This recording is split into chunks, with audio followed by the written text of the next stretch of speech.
Bom dia, alunos do sexto. Dando continuidade ao nosso conteúdo de história, nós vamos ver a segunda parte do Ocidente Clássico, a filosofia grega. A cidade de Atenas, foi palco de grande desenvolvimento filosófico durante o período clássico da Grécia, isso no século V a.C. Os filósofos gregos, eles pensavam e criavam teorias para explicar a complexa existência humana, os comportamentos e sentimentos. Vamos conhecer 4 filósofos gregos e seus pensamentos: Tales, Sócrates, Platão e Aristóteles. Tales nasceu no final do século VII a.C., na cidade de Mileto. É um dos mais antigos filósofos gregos. Ele evitou a interpretação mitológica do mundo e buscou compreender as causas dos eventos cotidianos por meio da reflexão e da observação da natureza. Ele foi o primeiro ocidental que se tem registro a questionar as afirmações mitológicas sobre a origem da natureza. Atribui-se a Tales de Mileto a criação da filosofia. Um outro filósofo é o Sócrates. O pensamento do filósofo Sócrates marca uma reviravolta na história humana. Até então, a filosofia procurava explicar o mundo baseado na observação das forças da natureza. Com Sócrates, o ser humano voltou-se para si mesmo. Como diria mais tarde o pensador romano Cícero, coube ao grego trazer a filosofia do céu para a terra e concentrá-la no homem e em sua alma. Então, os principais filósofos da Grécia Antiga, eles pensavam sobre questões de ética, moral e política. E ele que eu me refiro ao Sócrates, ele criou um método de perguntas e respostas para chegar ao esclarecimento das questões. Outro filósofo é Platão. Platão foi discípulo de Sócrates e o primeiro teórico idealista. O idealismo platônico consiste, basicamente, em uma distinção entre o conhecimento sensível inferior e o enganoso que seria obtido pelos sentidos do corpo, e o conhecimento inteligível superior e ideal, que acessaria a verdade sobre as coisas. Bom,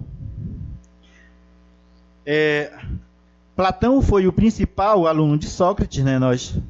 Para Platão, o conhecimento verdadeiro estaria no mundo das ideias, e a mais importante dela seria a ideia do bem. Um outro filósofo grego é o Aristóteles, né? Filósofo grego antigo. Ele modificou o pensamento filosófico de sua época. O elemento de seu legado que principalmente influenciou a produção filosófica foi a sua classificação sistemática do conhecimento, que antes era composto por um emaranhado de saberes de áreas diferentes. Aristóteles, ele deixou notáveis estudos sobre ciências naturais, lógica, política, metafísica, os quais inspiram diversos pensadores ao longo da história. Além de ter sido discípulo de Platão, ele foi professor de Alexandre Magno. Então, Aristóteles costumava refletir sobre vários campos do conhecimento, como lógica, ética, política, poesia, drama, biologia e zoologia. Um outro importante legado dos gregos, né, foi o latim. O latim é a língua indo-europeia antiga, surgiu na região do Lácio, próximo à cidade de Roma, né, de Roma antiga, na antiguidade. Tornou-se a língua oficial do Império Romano e na Idade Média foi adotada pela Igreja Católica Romana. O latim é oriundo da região do Lácio, em Roma, e deu origem às chamadas línguas ramônicas, entre elas o nosso querido idioma, o português. Então, o latim, ele é de origem do Império Romano, né? E junto com as conquistas militares de territórios, os romanos exigiam o domínio cultural sobre os povos, exerciam o domínio cultural sobre os povos dominados, obrigando todos à obediência às leis de Roma e principalmente a usarem a língua latina.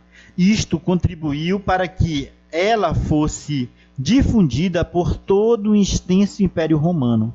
A língua latina é conhecida por ser concisa, isto é, dizer muitas coisas de modo breve e claro. Isso pode ser visto em alguns ditados em latim, como através das dificuldades que se chega a grandes realizações. Agir, não falar. E também um outro legado romano que nós vamos ter, né, vai ser o direito romano. E o que foi o direito romano? O direito romano é o nome que se dá a um conjunto de princípios, preceitos e leis utilizadas na antiguidade pela sociedade romana e seus domínios. A aplicação do direito romano vai desde a fundação da cidade de Roma, em 753 a.C., até a morte do imperador do Oriente, Justiniano, em 565 da nossa era. Junto com o direito romano, né, nós vamos ter o Corpus Juris Civilis, que é uma compilação de direito civil.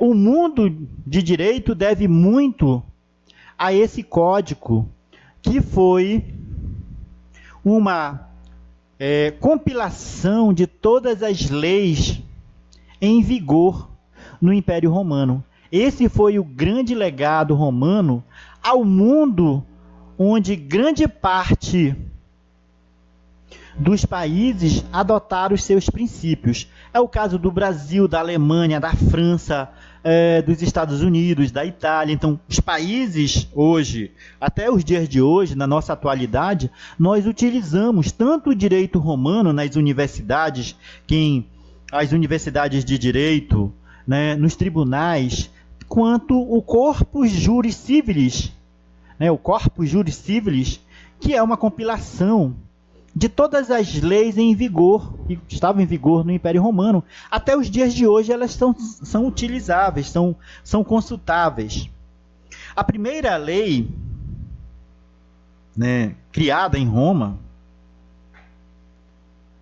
foi a lei das 12 tábuas, né, que vai dar origem ao direito romano.